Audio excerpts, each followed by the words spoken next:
भोंदूबाबा अशोक खरात याचा आणखी एक कारनामा समोर आलाय। उद्योजकांचे किंवा व्यावसायिकांचे काळे पैसे पांढरे करून देण्याचा जणू काही त्याचा धंदा होता काय, असा हा प्रकार या निमित्तानं समोर येताना दिसतोय। मी आता मिरगाव येथील ईशानेश्वर मंदिराच्या समोर आहे आणि आपण बघू शकतो ही जी शिवनिका ट्रस्टची जी मालमत्ता आहे, ही 5 एकर क्षेत्र आहे ईशानेश्वर मंदिराच्या समोरचं। हे क्षेत्र जे आहे ते 2019 साली शेळके यांच्याकडून नरेंद्र नारायण हेटे हे जे उद्योजक आहे, जे अनेक कंपन्यांमध्ये भागीदार असलेले उद्योजक आहे, यांनी अवघ्या 24 लाख रुपयांना खरेदी केलेलं दाखवलंय।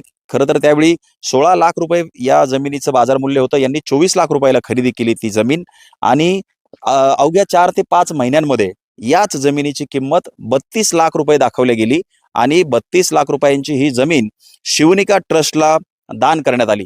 त्यामुळे या सगळ्या व्यवहारामध्ये हा सगळा जो पैसा आहे, हा काळ्याचा पांढरा करण्याचा हा खरा सुनियोजित कागदोपत्री खेळ होता का, असा देखील प्रश्न या निमित्तानं समोर येतोय।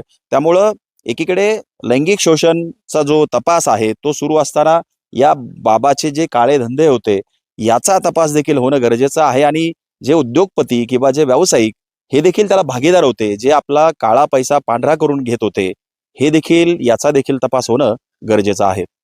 हरीश देमोटे, न्यूज 18 मराठी, मिरगाव, नाशिक।